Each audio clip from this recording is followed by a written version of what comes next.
who are in the chapel, not exclusively, but mainly to you and those of us who are men.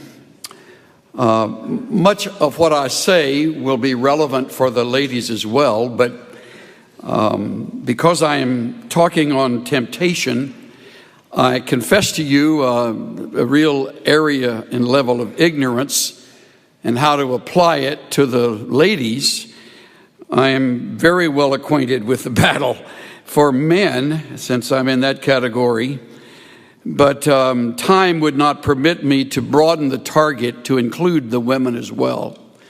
So however it speaks to you ladies, wonderful. I'm grateful that you are open and willing to apply it. I also believe it is appropriate that I address men mainly because we are more often than not the aggressor and sometimes tragically the predators. And that would include men in ministry. I realized when I looked at my calendar that this would be my final time to speak for this school year, and I had another direction in mind as I was going to move toward the importance of, especially you who are leaving the school to enter ministry as vocational Christian service in your life, to begin strong and to stay consistent and faithful and to end well.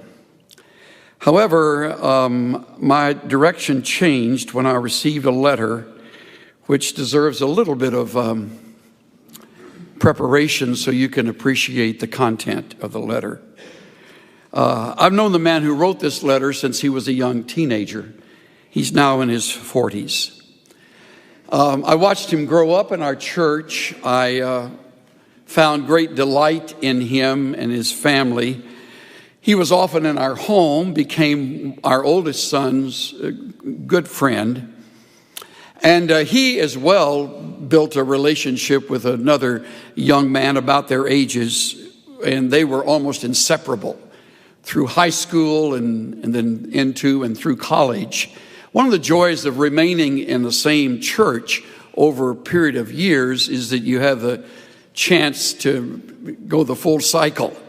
You dedicate them as little babies, and you are a part of the delight of their early years in the elementary school, and then you teach them, as in our case, in our doctrine class, which we taught them before they entered high school, and you are with them through high school and all of those trials and struggles, and then you're there for them as they marry and as they have their children, which was true of this young man who is now engaged in ministry.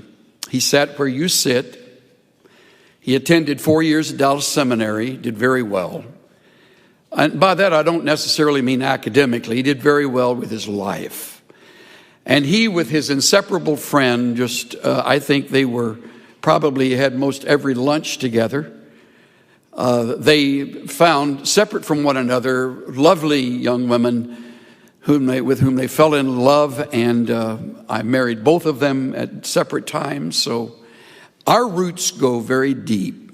So when I get a note from him or a letter, everything stops as I read what he has to say. Here are a few excerpts. Your comments on faithfulness and staying at it touched on a tender wound for me. I know you have experienced the heartache of close friends succumbing to moral compromise. Such has been my experience with my best friend since junior high days in Fullerton. He and his wife were struggling with personal intimacy issues in their marriage, and he has had an affair with his church secretary. He has since divorced his wife. She wanted to save their marriage, but he has now married the secretary. He has lost the trust of many believers who look to him as a model of spiritual maturity, the respect of his ministry peers, the loving esteem of his adult children. His ministry credentials removed from him where he has been serving, and so much more, he adds. My wife and I cannot believe what has unfolded in their lives. The two of them would have been the last couple. How often I read those words. The two of them would have been the last couple we could have imagined in this scenario. It has moved us to humble praise for God's grace in our lives and a holy assessment of our marriage to ensure that we bring no shame to the name we want to honor.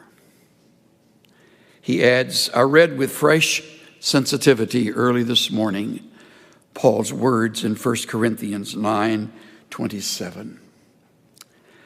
I beat my body and make it my slave, so that after I have preached to others, I myself will not be disqualified for the prize.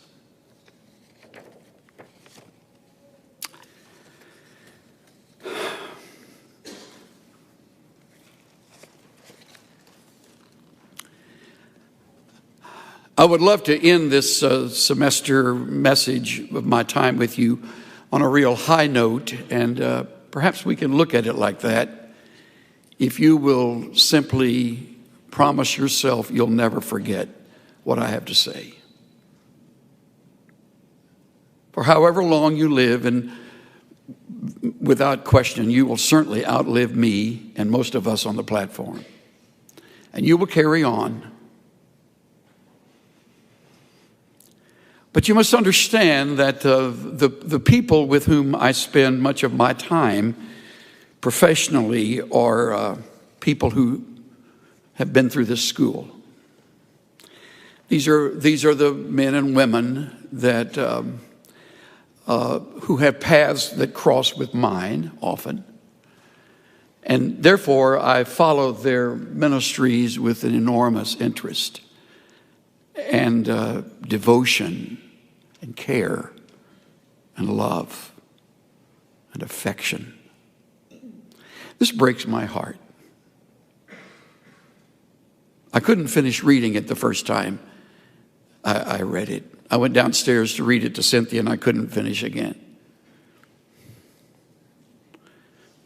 Something happened between then and now. Maybe something happened before that I knew nothing about. Obviously it did, or I certainly would have addressed it, since we were often together.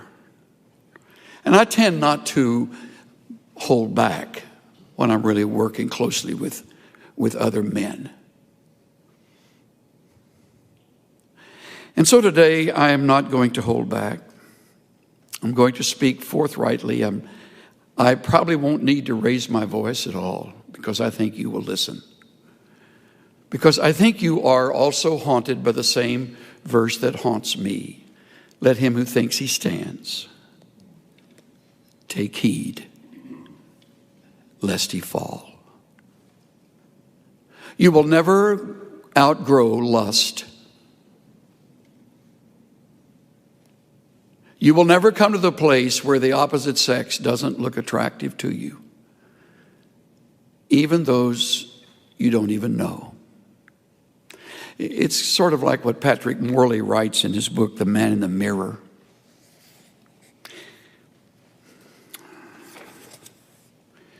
The three of us were eating deli sandwiches at a street-side table on the picturesque main street of town. As we were about to leave, a very lovely woman passed by us on the sidewalk. She was beautiful, fresh, sophisticated. She seemed a perfect match for the day. It was a beautiful spring day. Many heads turned as she walked by, including the two men I was with. I watched their eyes follow her, and I could tell they had mentally undressed her in the secrecy of their private thought world. Not a word was spoken, and we headed back to the office. I found myself on the horns of a dilemma. I brooded with indignation over the obvious lust of these two, but at the same time, I was keenly aware that the only difference between us was that I had more carefully controlled my eye movement. Because Christians are expected not to lust over women. He's writing to men, so when he says Christian, he means Christian men. I carefully concealed my thoughts, yet I knew pretending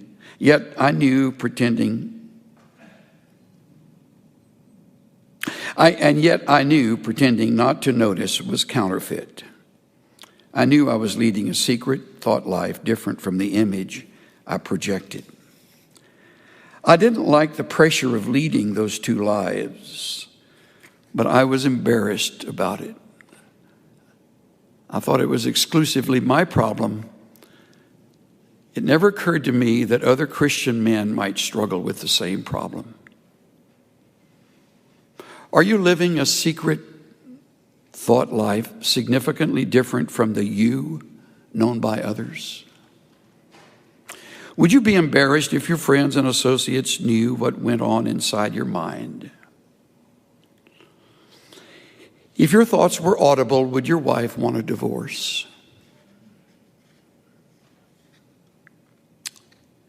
Each of us leads a secret thought life, an invisible life, known only to us, not known to anyone else.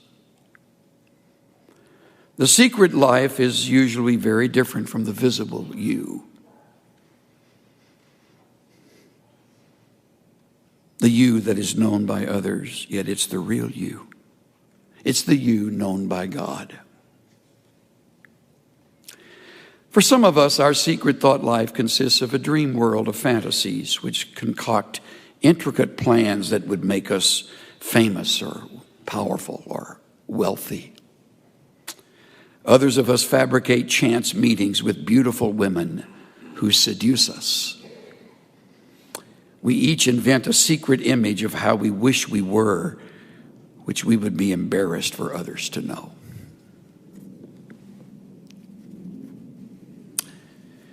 I have my Bible open to Genesis 39. And as you turn to that chapter, it will be a chapter on sexual temptation. Interestingly, in this case, the woman is the seducer. She is the seductress. That's rare, but that does occur. And maybe some of you ladies have a struggle in this area. I have no way of knowing. I don't understand your world. I do understand the world of men very well, which is why I direct my words mainly today to men. This is a remarkable story of a man who did not fall, who did not even yield. It's a remarkable account of a man who had such possession of his thought life that he wouldn't allow his imagination to run wild, even though he was a single adult, probably by now in his 20s, maybe late 20s. He has been sold into slavery. He has learned another culture and another language. He now a Jew living among Egyptians,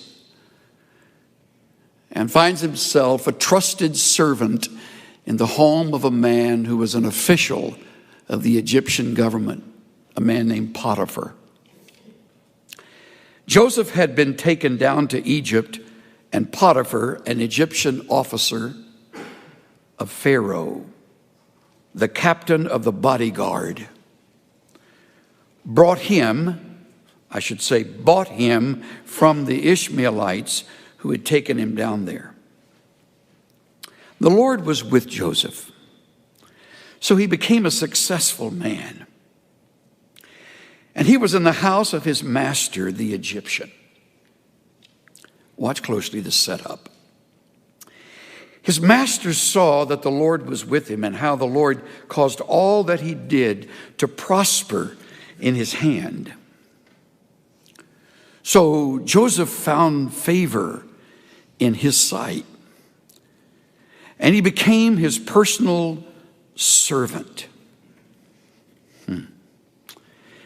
He made him overseer over his house, and all that he owned he put in his charge. What a magnificent trust.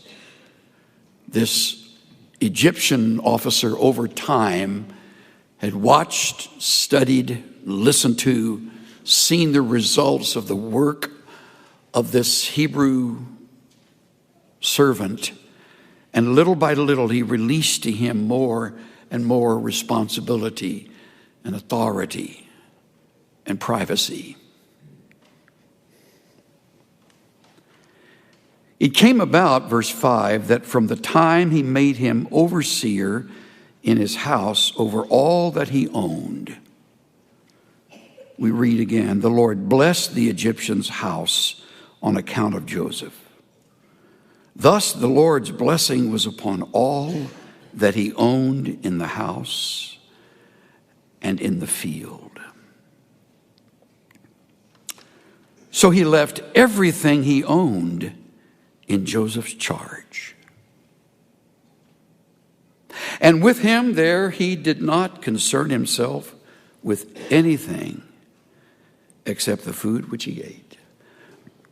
That, men and women, is trust. That's what you earn over the years as a pastor. That is what you earn over the years as a faculty member of some school you may serve.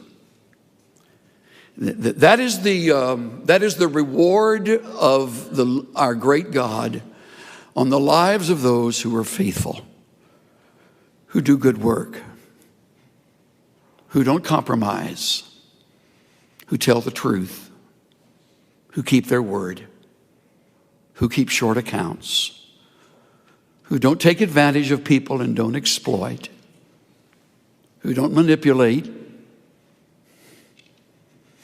Joseph was a trustworthy man, and Potiphar finally found himself completely comfortable leaving everything in Joseph's charge. Before I go one step further, I have to pause and say that in itself puts you in a very vulnerable position, because you still have your thought life. You still have a world that goes on in your brain and in your old nature that is vile. It is obscene, which, if the Spirit of God does not control it, waits for the moment to lurch into action. We had a man who was a very fine preacher and long-time servant of Christ, we thought, had been in several churches by the time he came to the one he was in when we invited him to be one of our conference speakers. And he brought 5 significant messages, interestingly, on accountability, only for us to find out a few months later that he had women on the string at every church he had served, until it finally came to light within months after he had been ministering to us at our conference. And he had lived a lie. Though at each church he had earned the trust of the people by his visible world. But he was a liar. He was an adulterer. He was an unfaithful man.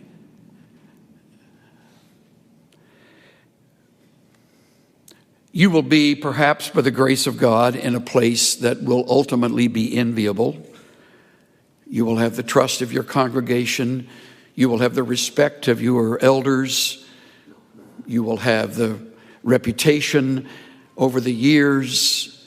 You will have your degrees, and you will be unquestioned, quite likely, in a setting that becomes a very, very dangerous place. F.B. Meyer, in his book on Joseph, writes, "We may expect temptation in days of prosperity and ease, rather than in those of privation and toil. Not where men frown, but where they smile, sweet, exquisite smiles of flattery. It is there, he repeats, that the temptress lies in wait. If you go armed anywhere, you must above all go armed there." I'm reminded of Thomas Carlyle's words, the Scottish essayist. Adversity is hard on a man, but for every 100 who can handle adversity, one can handle prosperity. You are in a dangerous place when all speak well of you, because then it's you and God, and hopefully a circle of individuals with whom you have made yourself accountable, so that your private world doesn't become a scandal and a shame.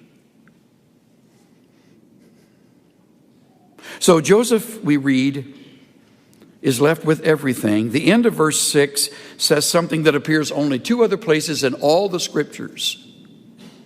Interestingly, this is said only of David in 1 Samuel 16 and only of Absalom in 2 Samuel 14. Now Joseph was handsome in form and appearance. The NIV says he was well built and handsome. Nothing wrong with either one. It isn't fair, but there's nothing wrong with either one of them. Nothing wrong with that. We used to have a superintendent in our evangelical free church group out in the West Coast, a wonderful friend named Wally Norling, who referred to one of our younger preachers as being cursed with good looks. Isn't that a good way to put it? If you're cursed with good looks, you got even more working against you. I've never had that problem, thank God. I got a bunch of others, but that was not one of them. But I know some dear guys that are in ministry that women's eyes roll when he's around. He's just handsome. Joseph was like that. Good shape, chiseled face, strong, young, available. Mrs. Potiphar noticed it. It came about after these events. Isn't the Bible eloquent? How full of meaning are those 3 words, after these events. Year after year after year after year after year. Faithful, faithful, faithful. Trustworthy, trustworthy, trust. Never once taking as much as a paper clip from Potiphar's house. After these things, the enemy of our souls has perfect timing. Perfect. After these events, his master's wife looked with desire at Joseph, and she said, "Lie with me." That's what I call the direct approach. Rarely happens, but sometime it will. I'm drawn not so much to her words, I'm drawn to the word desire. She lusted after Joseph. Dietrich Bonhoeffer has done his best work in a very small book that we could almost call a booklet. It's entitled Temptation. Listen to Bonhoeffer. In our members, there is a slumbering inclination toward desire, which is both sudden and fierce. With irresistible power, desire seizes mastery over the flesh. All at once, a secret smoldering fire is kindled. The flesh burns and is in flames. It makes no difference whether it is sexual desire or ambition or vanity or desire for revenge or love of fame and power or greed for money. Joy in God is extinguished. as we seek all our joy in the creature. At this moment, God is quite unreal to us. And only desire for the creature is real. Satan, I love this line, Satan does not here fill us with hatred of God, but with forgetfulness of God. We'll just put God aside for now. Satan does not here fill us with hatred of God, but with forgetfulness of God. The lust thus aroused envelops the mind and will in deepest darkness. The powers of clear discrimination and of decision are taken from us. It is here that everything within me rises up against the word of God. That's it. He nails it. In vulnerable moments, I don't hate God. I just kind of get him out of the focus of my mind. Joseph never did that. Lie with me, she says. But he refused. Good for him. He said to his master's wife, notice how that's written. He says to his master's wife, of course.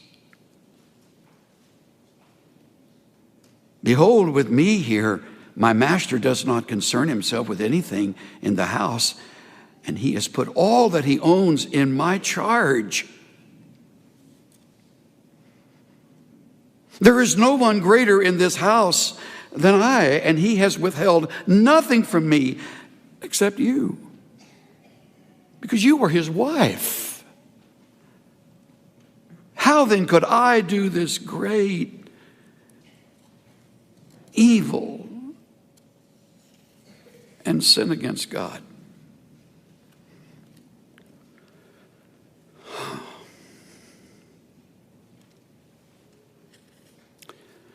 Clarence McCartney writes, this was no ordinary temptation. Joseph was not a stone, a mummy, but a red-blooded young man in his 20s.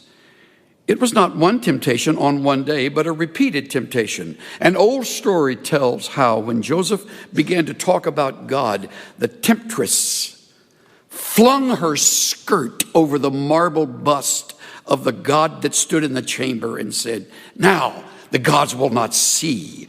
But Joseph answered, my God sees. Reminds me of what the psalmist writes in 139, verse 3.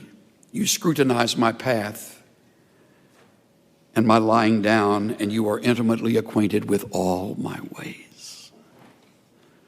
He knows every minute you spend on the internet. He sees everything you look at. He sees every stolen moment. He sees it all. I forget who said it. I wish I had been the originator, that a secret sin on earth is open scandal in heaven. There's no sin here. There's no sin in the temptation.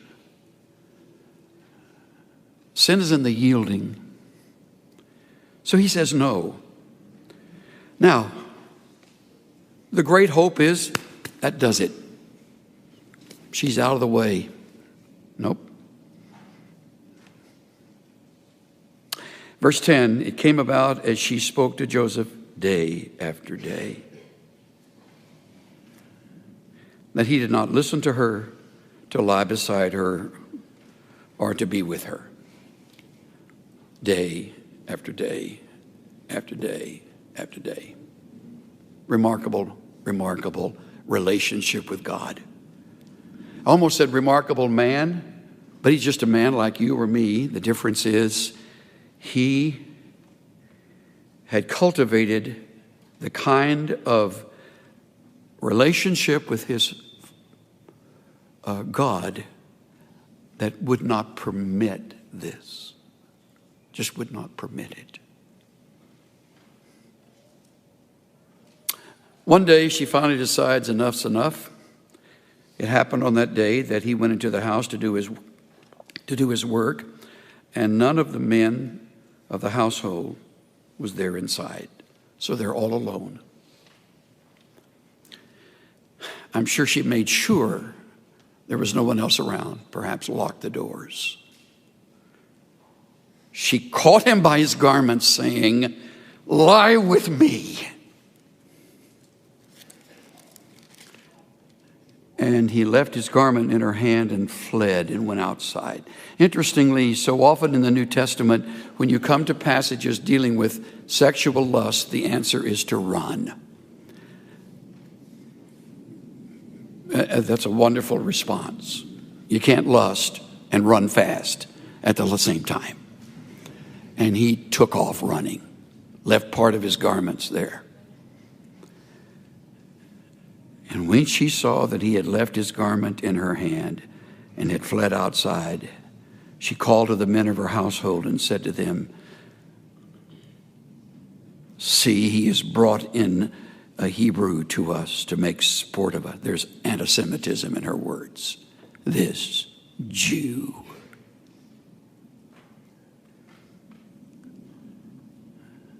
He came in to me to lie with me and I screamed, so she's claiming rape.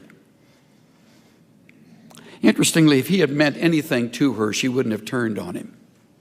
He meant nothing to her. Lust is never a fulfillment of love. It's usually an act of anger and often emotional assault. It goes back to deep, deep, unresolved situations that have not been rooted out, discovered. Came about when he heard that I raised my voice and screamed, that he left his garment beside me and fled. She left his garment beside her until his master came home. Then she spoke to him with these words, "The Hebrew slave whom you brought to us came in to make sport of me. It happened as I raised my voice and screamed that he fled." When the master heard of it, his anger burned, and verse 20, he put him in jail.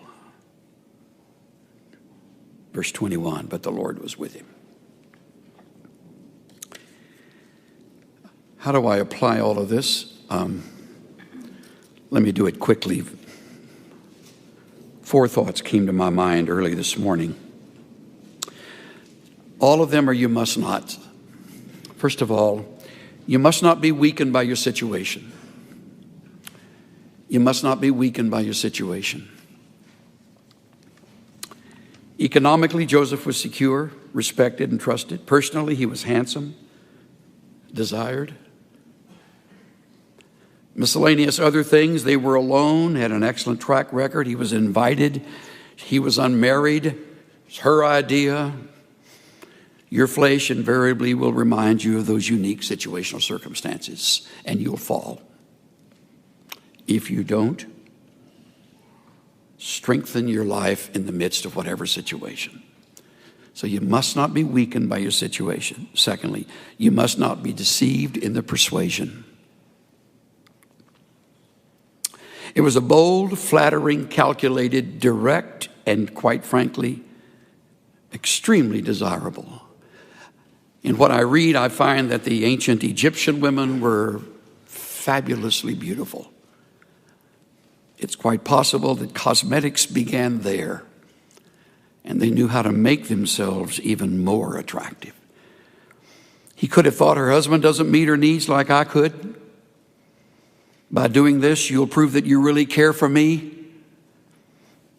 Who will ever find out we're completely safe? Look, I'm so terribly alone and lonely, and God will understand. Just this once, never, ever, ever again. Those are the words of temptation. You must not be deceived in the persuasion. Here's the third, and perhaps I mean this one most firmly of all 4. You must not be gentle with your emotions. We read in verse 8, he refused. We read in verse 9, it is a great evil. Those are his words. Sin against God. Those are his words to her. He did not listen to her and would not be with her, verse 10.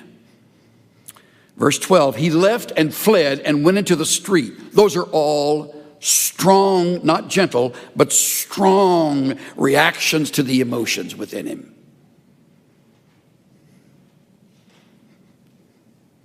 The late Dag Hammarskjöld once wrote, "You cannot play with the animal in you without becoming wholly animal. Play with falsehood without forfeiting your right to truth. Play with cruelty without losing your sensitivity of mind. He who wants to keep his garden tidy doesn't reserve a plot for weeds." You must not be weakened by your situation. You must not be deceived in the persuasion. You must not be gentle with your emotions. By the way, if necessary, be rude. Just be rude. That has a way of turning the other person off. Number 4, you must not be confused with the immediate results. Day after day, he's tempted. Advances become more forceful, not less. False accusation followed his obedience.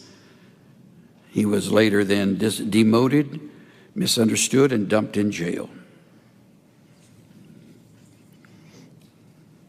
I would add also, you must never forget the ramifications.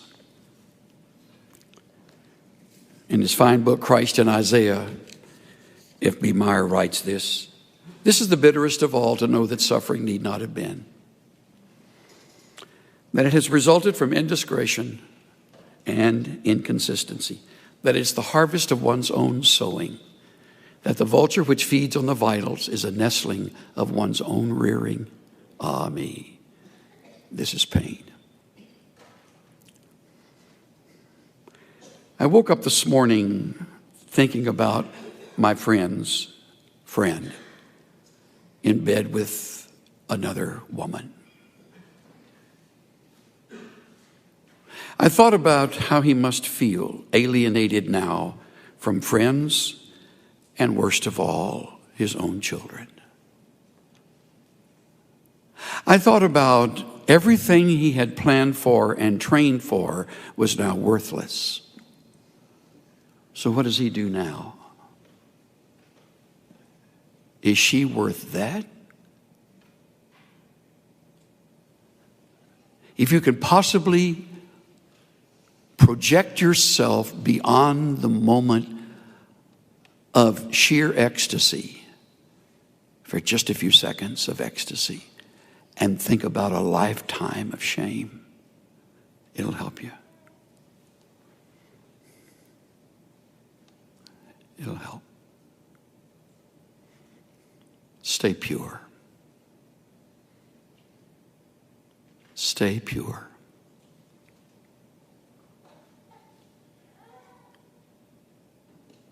Stay pure.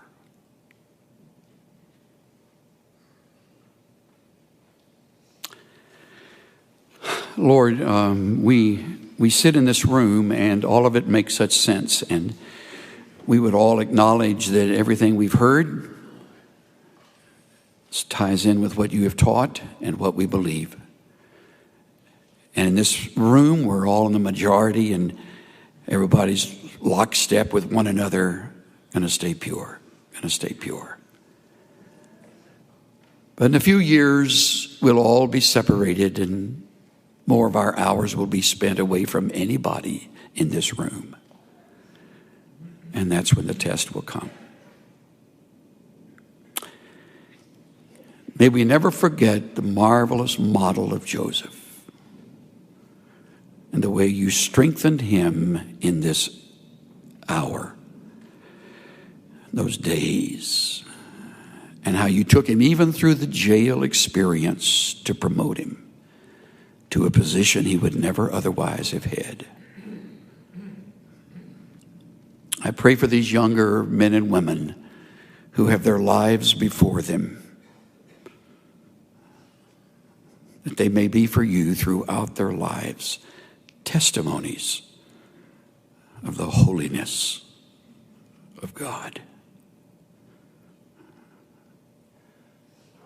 I ask that for faculty and student alike, for preacher and missionary alike, for counselor and staff member and musician alike, for authors, songwriters, for those who hold responsible positions in the future, leading ministries and serving the people. May we be models of purity.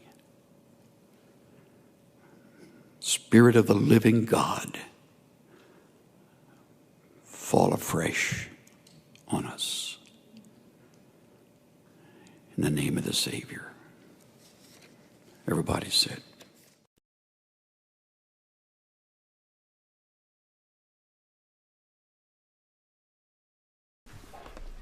Seemed like I was just here, doesn't it? Just close together. It's always great to be with you, and I thank you for coming. I know it's voluntary, and I'm always surprised when people listen as I speak, and I thank you for your courtesy in doing that. This will be one of those messages you won't ever forget. It's on a subject I never heard addressed while I was a student here, because in those days you didn't talk about these things. Isn't that interesting? It's not that they didn't go on, it's that no one felt it was dignified or appropriate to address these things, and so I didn't hear one message on it. There were occasions I would hear a war story or two, but I never heard the subject really developed from the scriptures. And so I want to do that today because it is an area that will ruin your time at seminary, which is my overarching theme of my time with you. Strange subject to have as a theme, but that also was never addressed. When I graduated, I don't believe I once heard anyone talk about a failing in ministry or suffering real defeat, disappointment. When I first brought a talk on the subject, this theme, I talked about worry. Some of you may remember, and how it can steal our joy and our peace if it comes in and haunts us. So I warned all of us about worry and the impact it can have on us. And then the next time we were together, I talked about attitude and how a bad attitude can not only ruin relationships, including those at home, as well as those in the classroom and even in our future ministry, regardless of where God may take us.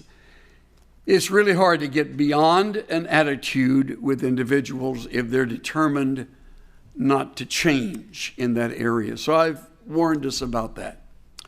Last time I talked about a sinister sin, which is a cynicism itself, which can easily grow in a place where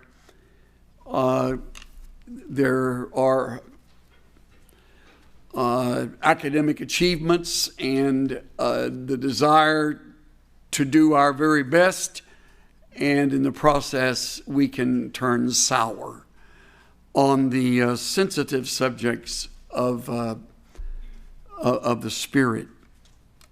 And so we talked about the value of guarding against that. Today I want to talk about the secret sins of our lives that have to do with the realm of lust and sex. I want to hit it head on. I want to go directly into it. I don't want to dance around it. I want to talk straight with all of you.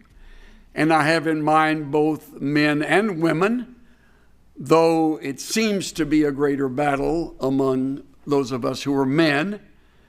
And as I think back over the number of times I've had the sad experience of being a part of a gathering where an individual needed to be confronted, and it led to the downfall of that individual's ministry. They've always been men.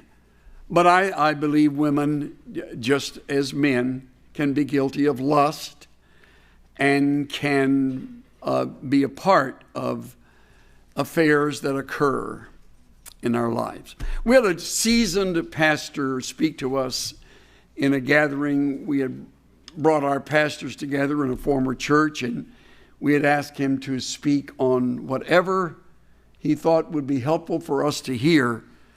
And he began by making a statement I'll never forget.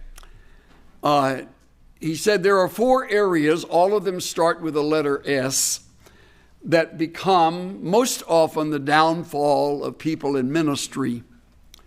The first would be silver, which has to do with the whole area of money and greed, how that can turn our heads in the wrong direction. The next is self, where life can revolve around us. In ministry, you're often given a place of authority, and you are respected unless you have conducted yourself in a way that has led people to disrespect. But most often, they respect you, and in the respect, you can let that go to your head, and before long, it's all about you. Self can be a real battle. Sloth was the third. In ministry, you are trusted with privacy. You are given the privilege of pretty much shaping your own hours. I don't know of any minister that punches a clock when you come to work and then you leave and people check on your time. And so it can easily become a battle with sloth. Whatever may be your interest, aside from the work of ministry, can become consuming. It can be a hobby. It can be a sport. It can be just plain laziness. And then, of course, the fourth would be sex. And then he went into that subject further and reminded us of the importance of purity. As I talk about this today, I don't want you to think I'm talking to someone else. Even though it may not be for you a real battle. I'd be surprised among the men if it is not one of your major battles. It's everywhere. And it shows up everywhere. Back when I was riding Harleys with my younger son, he and I wanted to go to Tioga, which is a little town north of here. They got great barbecue, and it's a nice ride. Back roads are always the best roads on a bike. And I said to him, let's go to Tioga and enjoy some of that great barbecue. The place has burned down since then. But anyway, back then it was a great spot. And he said, great, I've never heard of it. I don't know how to get there. So I pulled up Google Maps, and when I pulled up Tioga, there was a huge statement, sex, that appeared on. Now, I've been to Tioga now, and it has nothing to do with sex, I can assure you. It's just a little dumpy town to the north that got great barbecue, but somebody knew that enough people were interested in that town and perhaps that place to place that into the computer in such a way that when you pull that up, that appeared. It's an example. And the internet, of course, is filled with it. It's a downfall for some of you sitting here today, I would imagine. I'd be surprised if there were not more than a few of you that struggle with sex on the internet. Whether it's a chat room or some site you have secretly found and you turn to. Years ago, you had to go to a dirty movie, or you had to sneak a peek at a magazine stand to look at it. Now you can see it in the privacy of your own home. lock your door, pull your blinds, and you're all alone with it. And I need to tell you, I've never been more serious. It'll ruin you. It'll win. It'll conquer you. If you don't determine, I suggest, in your years at this school, to come to terms with it and to deal with it severely in your life, it'll conquer you. It'll take over. You may not publicly fall, but you will lose the mental battle. It'll drain you. And as a result, it will cut in on your stride as a man or woman of God. David's fall, according to the record in 2 Samuel 11, where I want us to go, did not begin on his roof when he took a walk and he saw Bathsheba bathing. David's problem began earlier. David obviously is a man of enormous passion. No one could write like David can write, and that kind of passion works its way out in a number of different ways. And often the very gifted have the greatest battles in this area, and most of you are very gifted people. And you who have great imaginations will battle in this area as well. David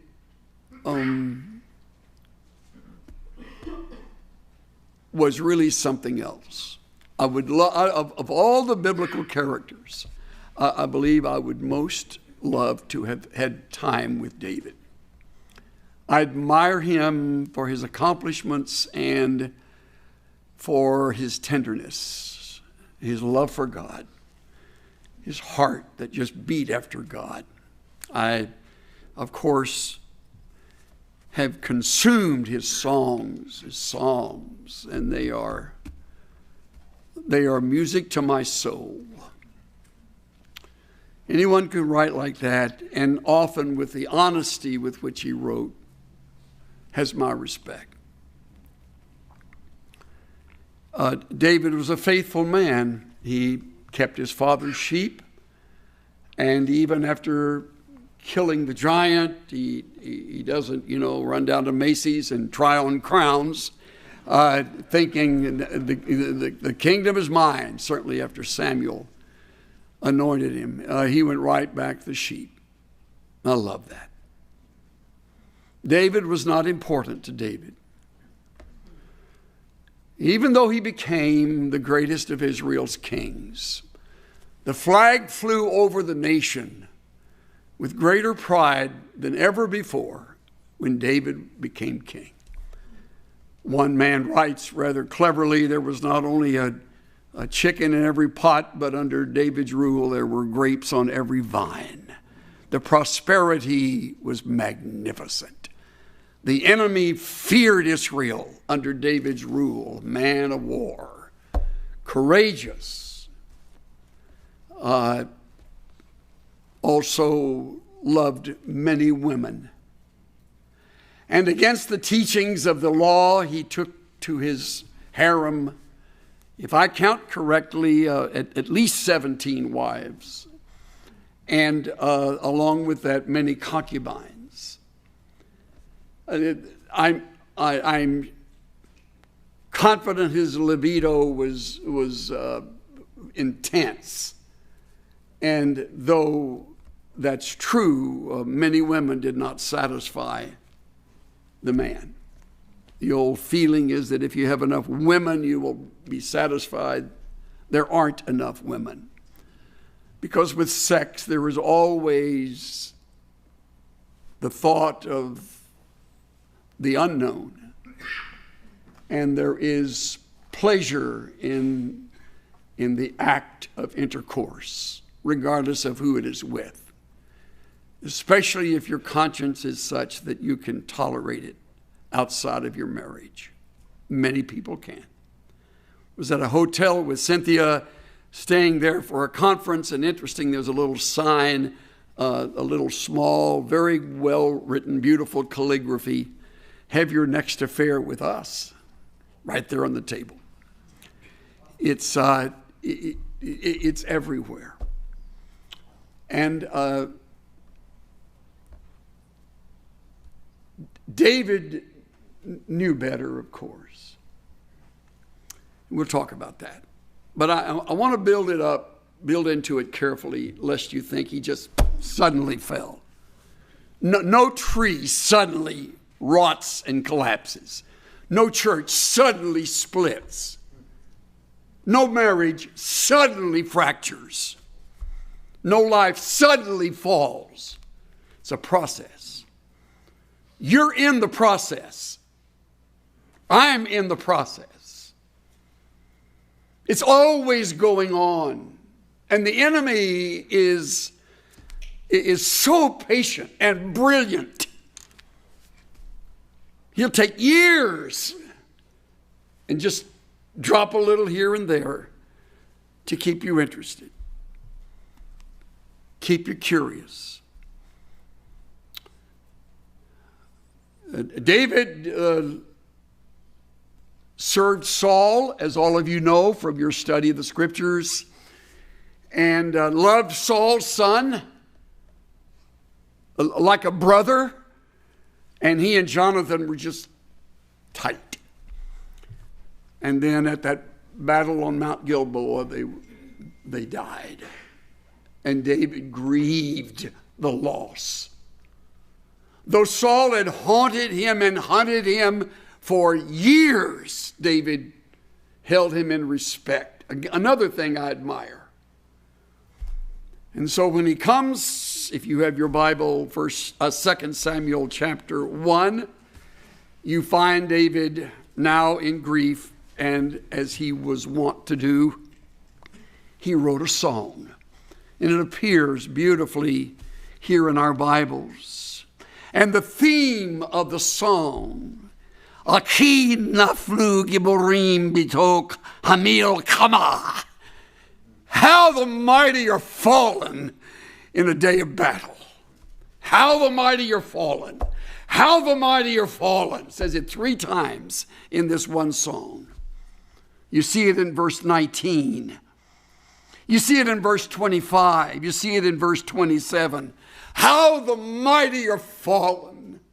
And his heart breaks for the fact that he'll never again speak to Jonathan on earth. He'll never again know the joy of seeing tall, handsome Saul, his king. Never again. As best I can figure, David is about 30 at this time. And the mighty have fallen. And he writes about it. He has no idea what in the next 20 years would happen. But the success of David's life is like a rooftop on the rise. Never once a defeat in battle. Think of that. Never once did Israel lose a battle under David's rule. He expanded the borders from 6,000 to 60,000 square miles.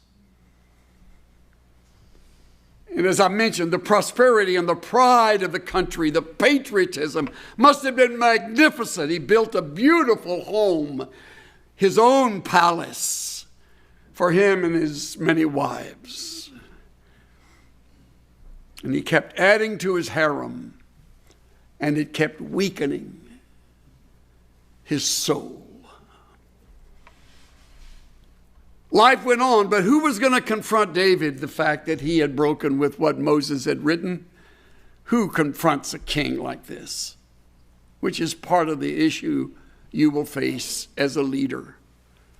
Especially if God blesses your life with success, as we measure success. and your ministry grows and your church becomes larger, or your outreach and influence becomes greater, and your teaching skills get even better, and your popularity grows, and you're a word on others' lips, and you're a household name in the country where you serve.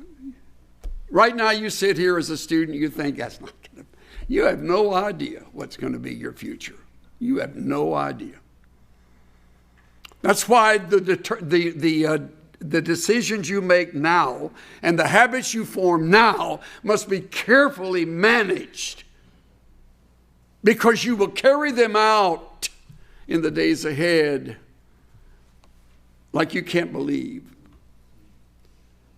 And if you have a wandering eye now, it will only intensify as you get older. And you never outgrow it. You never get too old for it.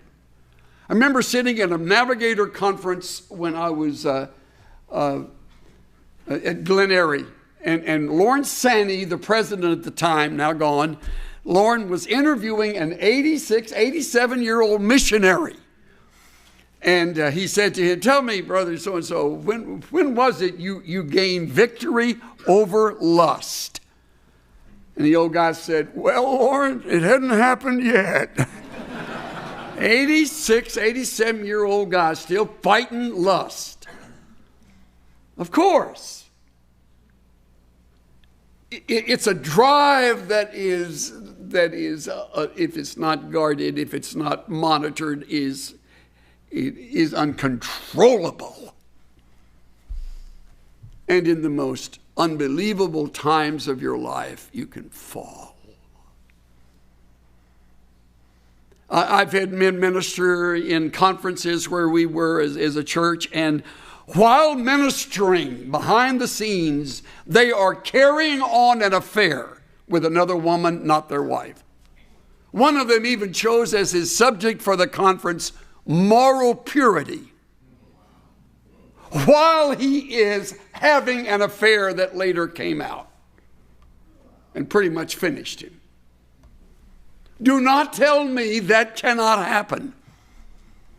It's unbelievable. And his messages were spot on. I remember taking notes and talking with Cynthia about it after he would bring it, and I would say, "Did you get that? Listen to it." And I went, great insight. How the mighty are fallen. Don't forget those words. David did. So when you move from chapter 1 all the way to chapter 11, you're moving through one victory after another, after another, after another.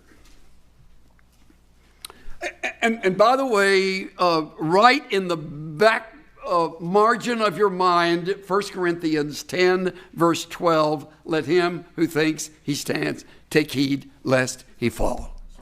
Let her who thinks she stands take heed lest she fall. Every one of you can fall just like this man of God fell. And today it seems the farthest thing from your mind. I'm glad it does, but that's an unrealistic thought.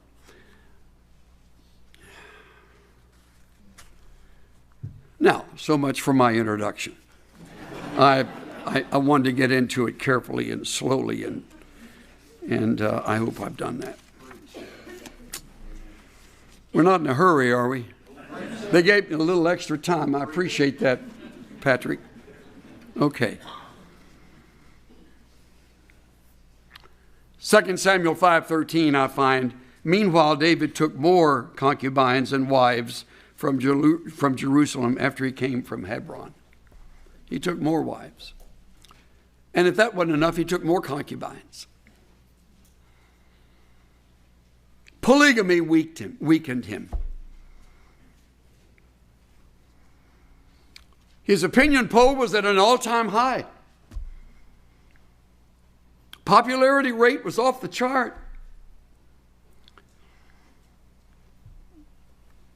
Maximum power and prosperity. Luxurious lifestyle was his. The respect of his army. Joab, that cruel, tough to the bone soldier, was right there with him. David was his kind of guy.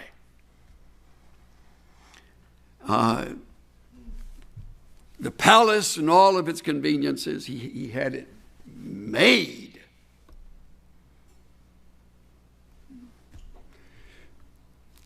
And then that eventful evening arrived.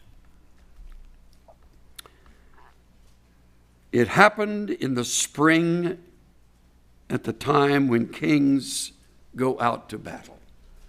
2 Samuel 11:1a. He's a king, but he doesn't go out to battle. Why? We're not told. Probably thought Joab could handle this one. Who are the Amalekites? I mean, half my army could whip them. They can take care of that. He should have been out there. By the way, lust doesn't grow when you're busily engaged in your work. Another one that works is running. Flee youthful lusts. That works. You cannot lust and run at the same time. I remember being on Okinawa and they brought in 5,000 prostitutes to service the Marines as if we're animals. Well, many were. And I said to my mentor, how do I conquer the issue of temptation? Because when I get off the jitney and I've got to get up to your place for our Bible study, I got to walk by all these whorehouses where these beautiful women are out there waving and whistling and calling you in. And he said, run. You know what? I started doing that. And you know what? I didn't lust for any of them. My thought was, get out of the way. I'm trying to get up to Newkirk's place. But he lounges around. That's what you're going to do in some part of the next several weeks. Christmas comes. You have a little more time on your hands. I know you've got a lot of work to do, but you're gonna hang out a little, and that's when I get nervous for you, because bad things happen when you hang out, and when you don't keep yourself occupied. I know what I'm talking about. Thankfully, I've never fallen, but there have been close calls. I was in Canada at a conference that lasted over the weekend, and I really was looking forward to watching a little football on TV, but they have hockey up there. And I know if you're Canadian, so don't write me. I know it's great. It's a goon sport, okay? I mean, these guys knock their teeth out, and the more blood, the better. And somebody said they watched a hockey game that was boring until a fight broke out, and then all of a sudden it got good. So I was looking for a football magazine. There wasn't one, and I decided I'll go back to the room, get ready for the talk tomorrow. It was a Saturday, and I punched the elevator button, and two ladies got on with me. The door closed behind us, and I pushed floor 6, as I recall, and I looked at them. They didn't push a button, and I said, floor, and they said 6 would be nice. Well, I felt a little like Tom Cruise all of a sudden. Or maybe Robert Redford, I'm a little closer to that age. And then, I'm honest, the shade drew, and my mother's voice revisited me as I read, "Be not deceived, God is not mocked, for whatever a man sows, that he will also reap." No one knew me where I was. I was thousands of miles from home. Could have invited the women in. And then when I finished, I was kind of staring, reading the verse in my mind, and they're looking at me like, so when the shade went up, I said, no thanks, I've got more than I can keep up with at home. And I stepped out and the door closed, and they stayed on. And I leaned up against those marble walls, and I thank God for the memorized scripture. Amen. That saved me from a fall. Amen. You would have never known it, but I would have lived with it. And I could have never talked on this. Or if I did, I'd have to fake it. And so David is lounging around the house. And he sent Joab and his servants with him and all Israel, and they destroyed the sons of Ammon and besieged Rabbah. David stayed at Jerusalem.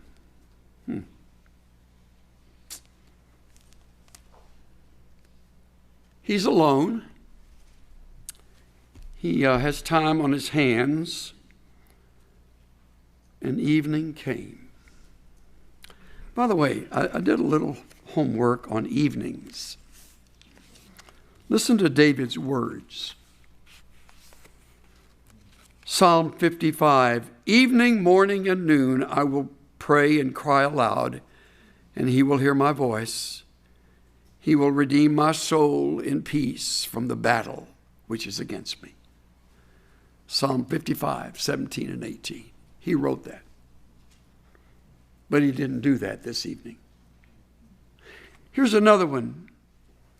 Psalm 141, 2 through 4. May my prayer be counted as incense before you, the lifting up of my hands as the evening offering. Set a guard, O Lord, over my mouth. Do not incline my heart to any evil thing. Or as one paraphrase puts it, the Message, do not let me so much as dream of evil or thoughtlessly fall. Isn't that good? He forgot that this evening. Or maybe he wrote that after this evening.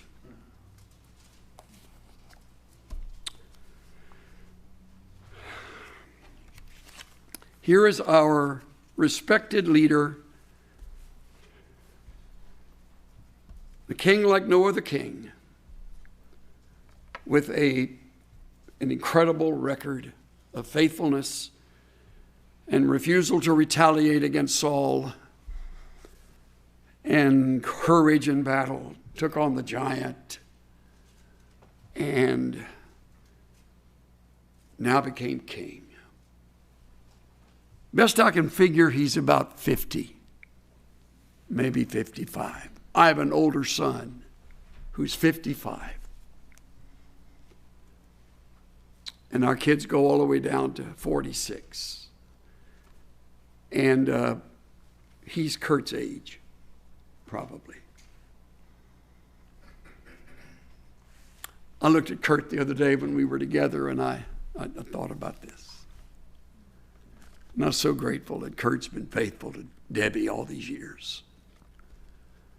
They have 3 kids. Oldest is 36, and they've got those grandkids now have kids. So it looks like recess let out when we get all our family together. We got 4 kids, and we got 10 grandkids, and we got 6 great-grandkids. And they range in age all over.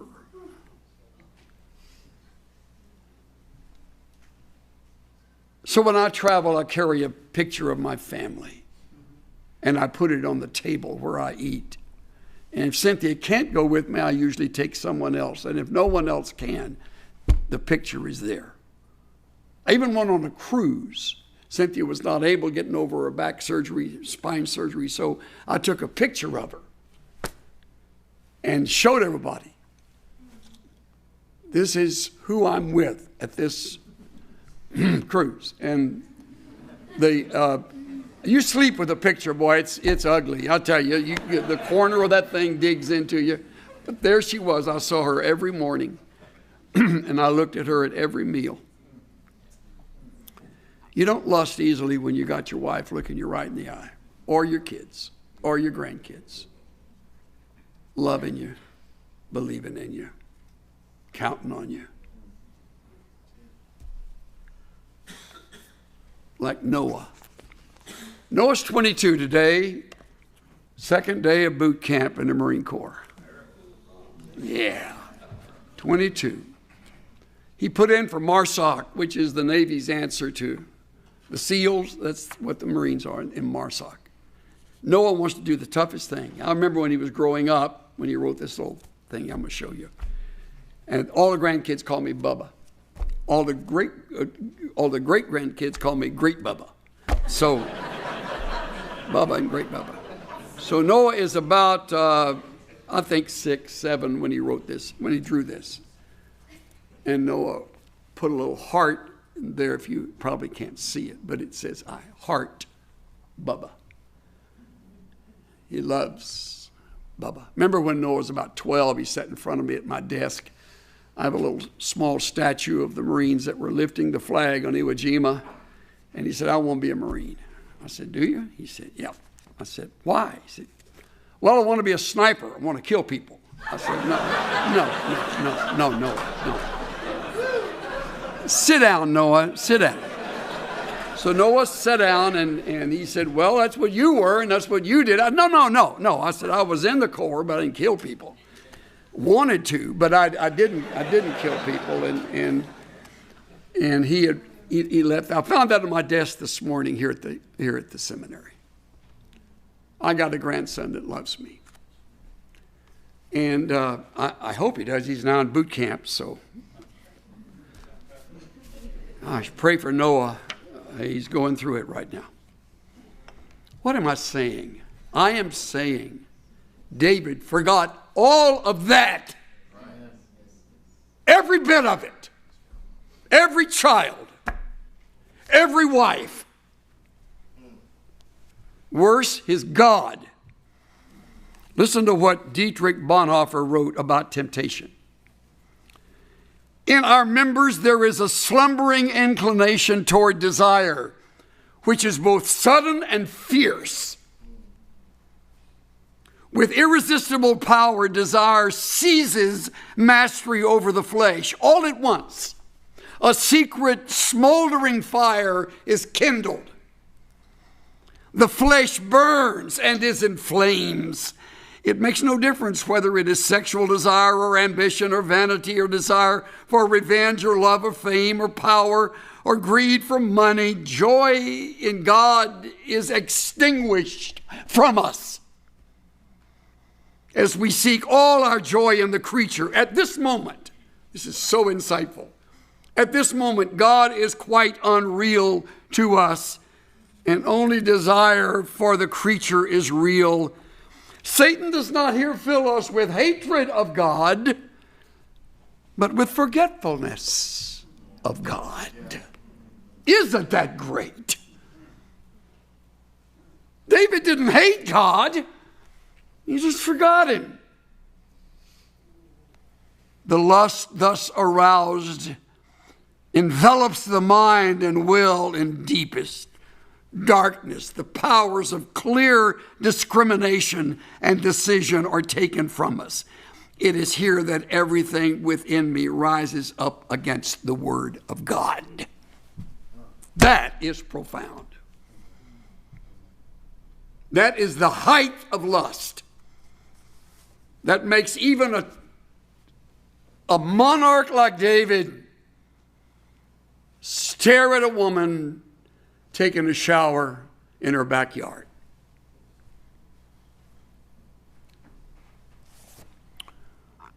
When evening came, David arose from his bed and walked around on the roof of the king's house. And from the roof, he saw a woman. You know the first recorded words from the mouth of Samson? I saw a woman. I call Samson a he-man with a she weakness. At this moment, that's David. He doesn't think about battles won. He doesn't think about the faithfulness of his God. He doesn't think about the trust of his children, his Noah. He's thinking about one thing.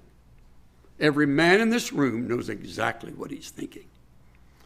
He doesn't have to undress her. She's all ready. In fact, look, he saw a woman bathing, and the woman was very beautiful in appearance. Trust me, when the scripture says very beautiful, she is gorgeous. And he stares.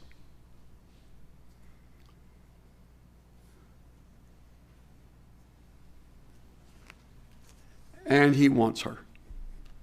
He's got all these women, all these concubines. He wants her. Because he's never had her. So David went and inquired about the woman. By the way, she was his neighbor, and he'd never met her. Busy about the king's business, I can understand that. And one who he talked to said to him, listen to this answer. Is this not Bathsheba, the daughter of Eliam, the wife of Uriah the Hittite? That's unusual.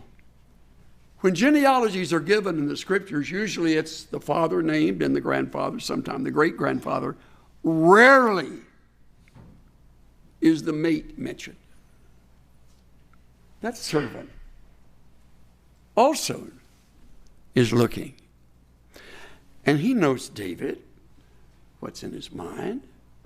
Every man knows other men in this way. And he says, she's married, David. She's a married woman. And not just married, she's married to one of your mighty men, Uriah the Hittite. Someday, Dr. Bailey, you need to have Reg Grant. Is Reg here? Reg was on one of our cruises, and he does Uriah. That is a knockout presentation.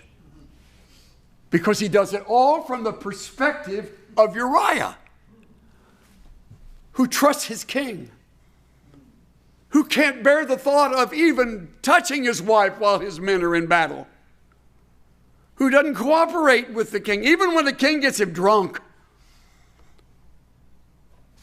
And then finally he gets his death warrant handed to him, folded up, put in a pouch, and as Reg puts this, he pats the pouch. He says, I've had the message from the king to go to my commander Joab, and I will take that message. And you want to go, no, don't. It's so real. I just want you to have Reg do that sometime. Line him up to do Uriah. Oh, I sound like the hot shot here. Please, if you don't mind, line him up. Anyway, it's really worth it. Okay. David sent and inquired. They said she's Uriah's wife. And David sent messenger. Yeah, that didn't stop him.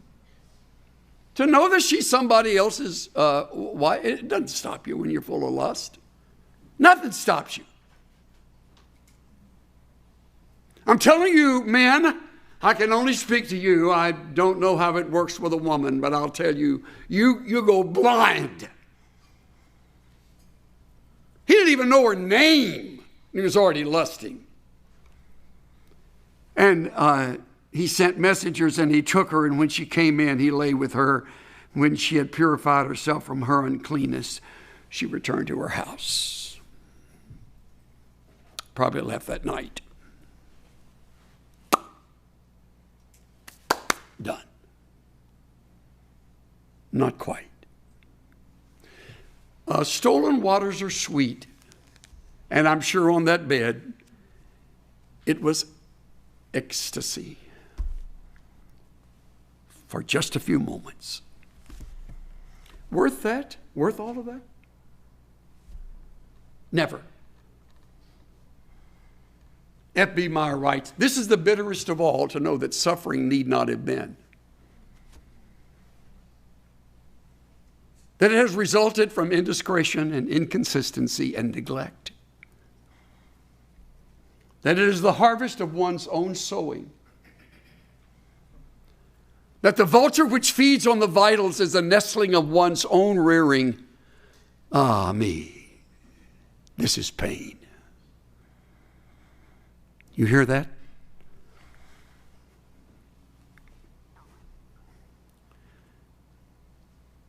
How the mighty have fallen. 20 years' time, he forgot his own line. Because sex is that powerful.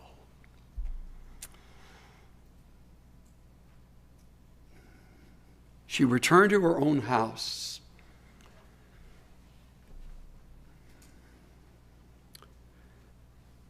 I could take time here to speak to you women, and probably should say a few words. Be really careful, ladies. We are very vulnerable men. Dress yourself very carefully. Conduct yourself without flirting. Don't go there. Save it all for your husband.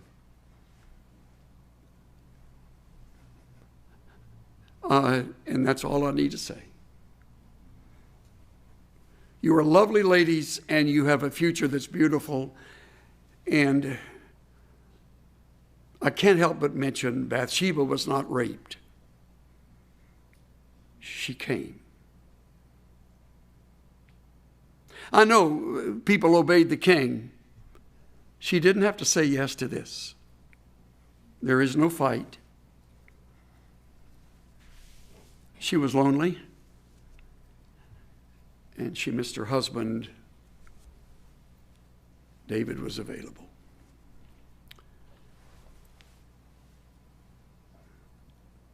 That's kind of the way it works, because both forget about God.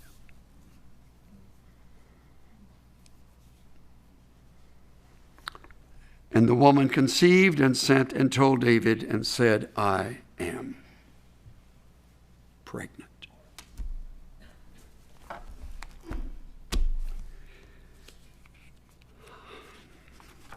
Now, I'm not through until I mention 4 things that I want you to remember.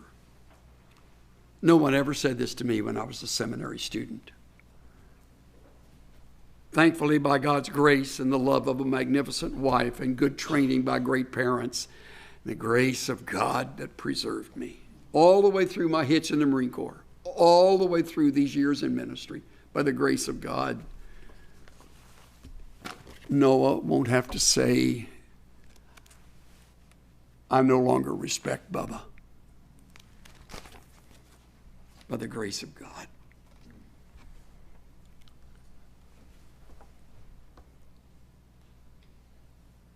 To keep from thinking we're safe, let me give you 2 comments. First, acknowledge your weakness. Acknowledge your weakness. And second, guard your leisure. You will be trusted with privacy. Be careful about that. Acknowledge your weakness. Guard your leisure. And now, to keep from falling, 2 final things. Number 1, remain accountable. I carry accountability questions that we ask in our accountability group periodically to the other men in the group. Have you been with a woman anywhere this past week that might be seen as compromising? Answer that question. Have you exposed yourself to any sexually explicit material? Answer that question. Surf the net? Secretly developing this? You hide explicit material. I don't know how many men have told me they started in pornography because of the stack of pornography magazines that their dad had. And that started them on the journey. Have you spent adequate time in your own personal study of the Scriptures and prayer? Have you given priority time to your family? The last question is the killer. Have you just lied to me?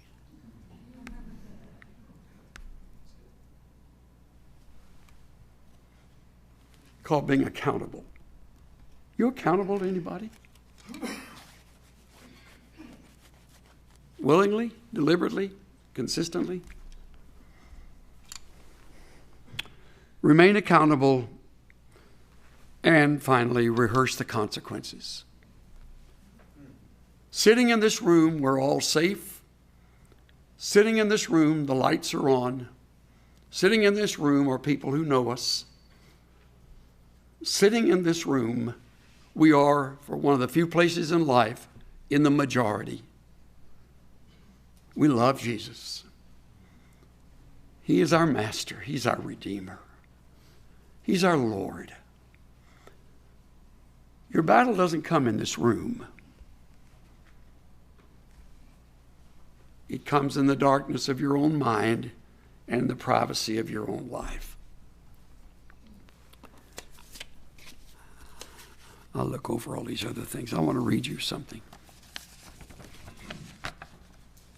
Consequences of a Moral Tumble. Randy Alcorn. Whenever I feel particularly vulnerable to sexual temptation, I find it helpful to review what effects my action could have. And he lists them. Listen to this list. Grieving the Lord who redeemed me, dragging his sacred name into the mud, following in the footsteps of these people whose immorality forfeited their ministries and caused me to shudder. List their names. Inflicting untold hurt on Nancy, my best friend and loyal wife. Losing Nancy's respect and trust. Hurting my beloved daughters, Karina and Angie. And when I read that, I read my children's names. Kurt and Carissa, Colleen and Chuck, who believe in me, who trust me.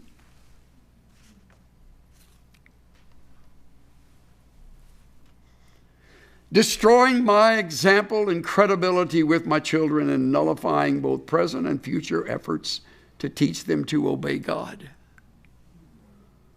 Why listen to a man who betrayed Mom and us? If my blindness should continue or my wife be unable to forgive, perhaps losing my wife and my children forever. Consequences continue.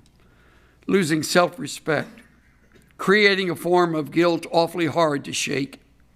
Even though God would forgive me, would I ever forgive myself? Forming memories and flashbacks that could haunt me and future intimacy with my wife. Wasting years of ministry training and experience for a long time, maybe permanently. Forfeiting the effective years of witnessing to my father and reinforcing his distrust for ministers because of my fall. Undermining the faithful example and hard work of other Christians in our community. Bringing great pleasure to Satan, the enemy of God and all that is good. Heaping judgment and endless difficulty on the person with whom I committed adultery. Possibly bearing the physical consequences of such diseases as gonorrhea, syphilis, chlamydia, herpes, and AIDS, perhaps infecting Nancy for the rest of her life.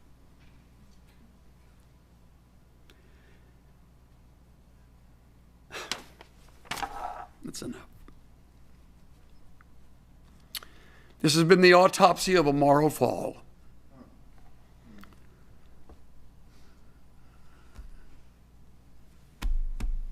God tells us the truth. Don't you ever forget it. Don't ever forget it. Don't ever forget this message.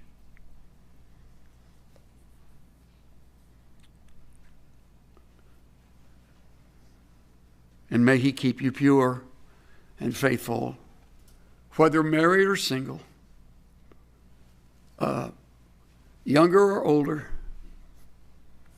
involved in ministry or some phase of ministry or some secular role. Whatever, may he keep you faithful. May your grandson always be able to leave you a note like this.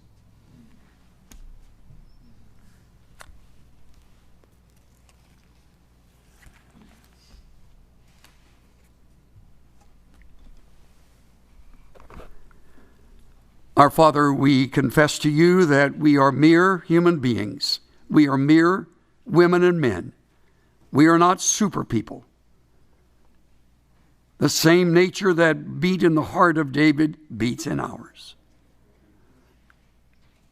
And there it is every day to meet us, every morning, with fresh, lurid temptations. An enemy ready to pounce, patiently waiting for the moment when that man or that woman comes along and no one else will know at that time. Hold us close to yourself, dear Father. May we never, ever forget these words. How the mighty are fallen.